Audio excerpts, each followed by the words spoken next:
Hello everyone, my name is Putty and welcome back for another edition of Mid-Atlantic Wrestling. We are here for the annual November show, The Proving Ground. We are here at the Charlotte Garden for our November show. The main event of the evening, as announced a couple of weeks ago, will be the Architect, Dewie Archer, taking on Fro Sure, and the winner is going to get a World's Heavyweight Championship match at the Night of the Champions against the new heavyweight champion of the world, Ernest Youngman. Also tonight, we have a Coastal Zone tag team match for the number one contendership to the Mid-Atlantic Regional Tag Team Championships as Devil May Care, the team of Acid and Stuntman, take on American Dream, the team of the All-American boy Eric Lee, and American Elemental in our opening Coastal Zone tag team match to determine the number one contenders to the Mid-Atlantic Regional Tag Team Championships. Also tonight, the return of El Mítico Jr. as he takes on one half of the former World Tag Team Champions Cameron Jones in the semi-main event of the evening, and the continuation of our Hot Prospects tournament, the semi-finals, as Robin DeLay takes on Yamato Hayata and James Diaz takes on Shuzu Utagawa in the Hot Prospects tournament, live in the Charlotte Garden tonight. Let's do it. We open up the show with Eric Lee, the All-American boy, with his hot, fast-paced, brawling action, taking it to the high flyer, the reckless, the Devil May Care stuntman, who tries to use his body as a weapon, trying to fling himself at the All-American boy, the Patriot Eric Lee, throwing himself at Eric Lee with those bone-crunching, brutal maneuvers, those high-flying moves over the top rope, from the top rope, nasty little maneuvers from stuntman, who's been known to be a vicious little goblin kind of in the ring.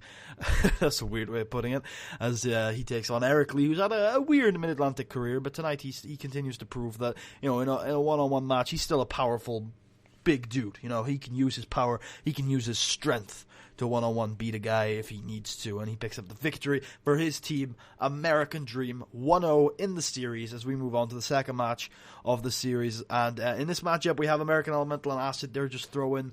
this match is very technical. We have a technical bout from American Elemental and Acid as they, use their technical prowess to move from hold to hold in a slick, fast action.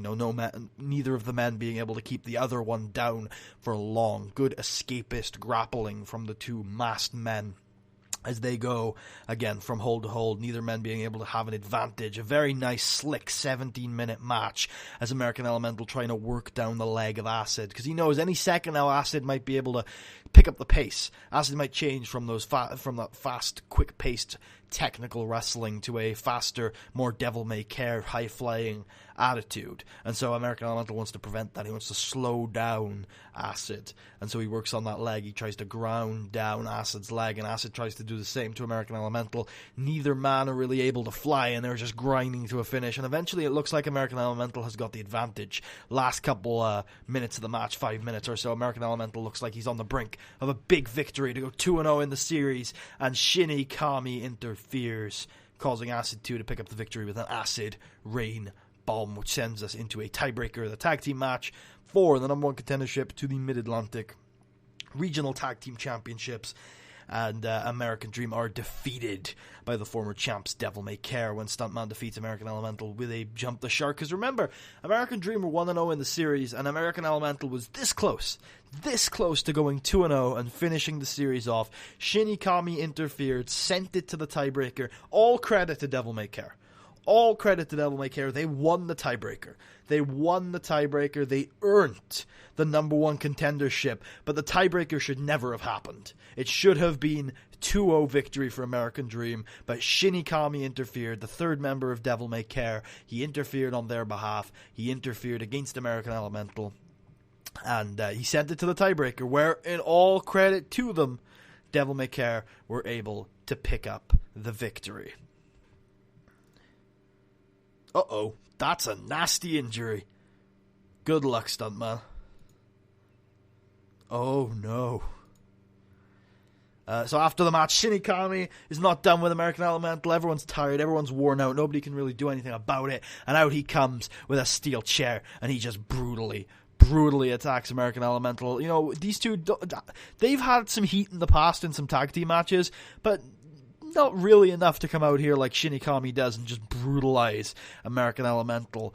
So I have no clue what his deal is. He obviously interfered earlier, cost American Dream their tag team number one contendership, and he just comes out and he's not done with American Elemental. He just brutalizes him, smashes him up above the head with a steel chair. Nasty attack from the Reckless Man himself, and he does a coast to coast from one turnbuckle to the other to the steel chair right into the face of the high flying, fun loving, technical luchador that we love, American Elemental, who just seems to be on the wrong end of Shinigami for whatever reason. Yamato Hayata defeats Robin Lee in the semi-finals of the Hot Prospects Tournament 2019. Robin DeLay, of course, did I say Robin Lee? Robin DeLay, being managed by Papa Dan, a member of Team Progress, ends up losing in the match to the brutal style of Yamato Hayata. This is a very Japanese-style match, with both DeLay and Hayata just throwing the forearms, throwing the stiff kicks and stiff suplexes. They're just two big lads who know that it'll only take a little bit of give, a little bit of weakness showing, a little bit of change in their stances to really give it away to the other, and they won't give an inch. It's just some brutal back and forth Puro-style striking, some stiff, nasty strikes, and they wear the other down. And both men, they show the fire and they show the heart of a Japanese warrior as they battle for supremacy. And in the end, no disrespect to Robin DeLay, who puts up one hell of a fight against Yamato Hayata, but Yamato Hayata showing that he is following in the footsteps of his ancestors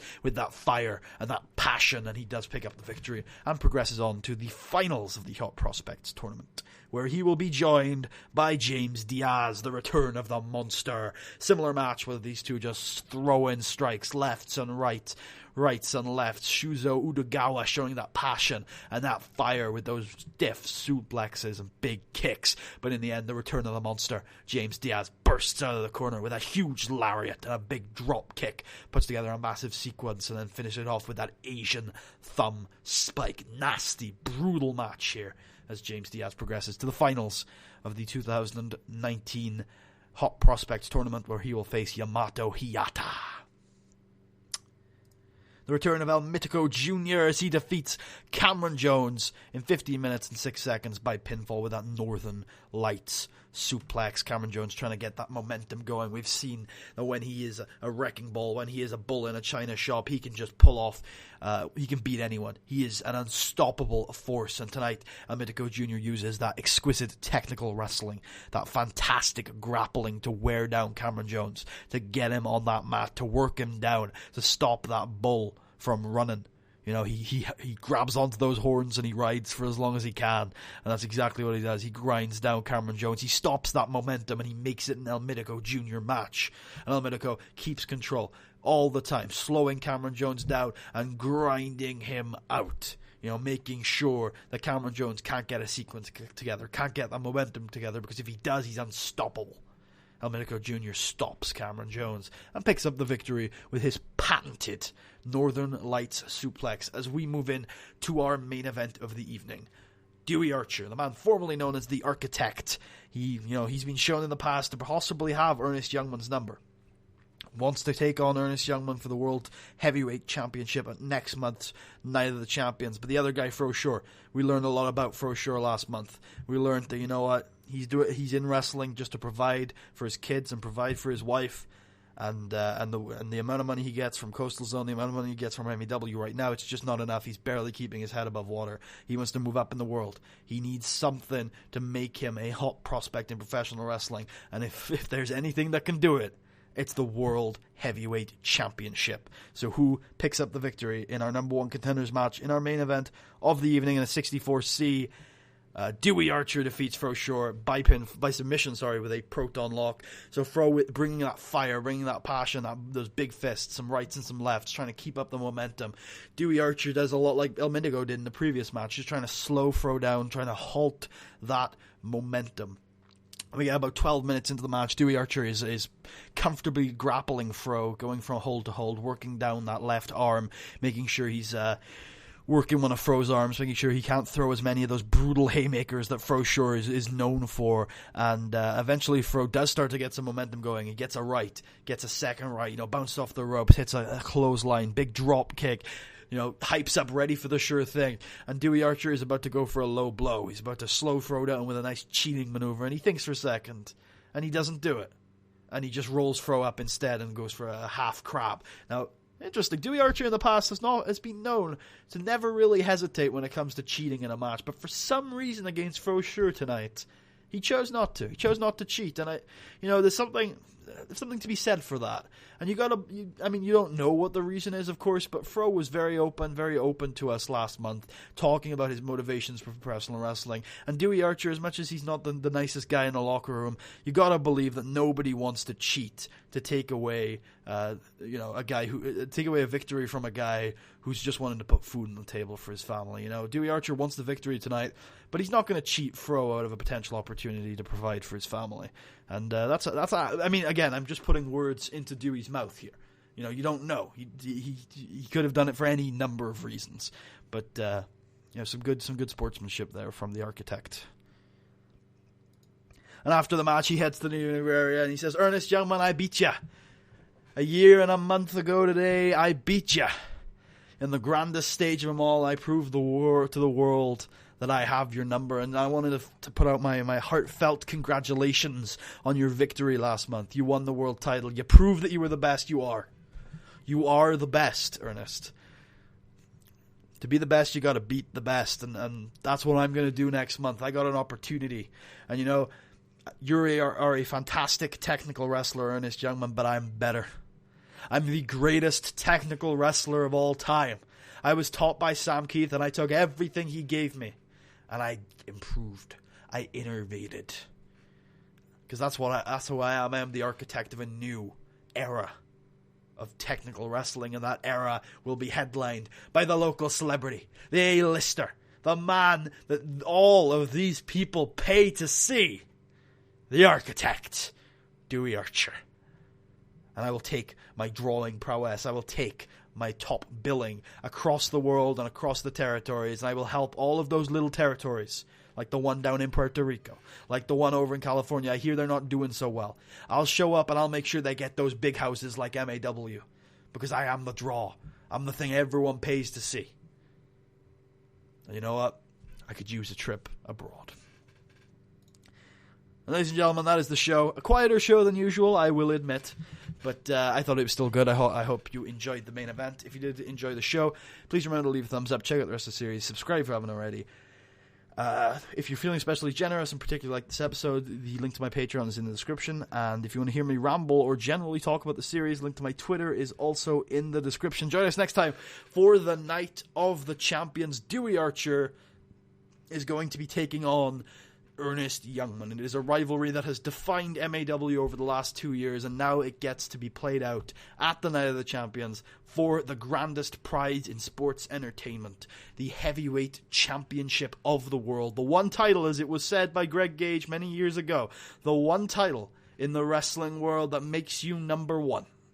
Who will be number one? Ernest Youngman, Dewie Archer. Find out next time on Mid-Atlantic Wrestling. I hope you will join me then. Peace out.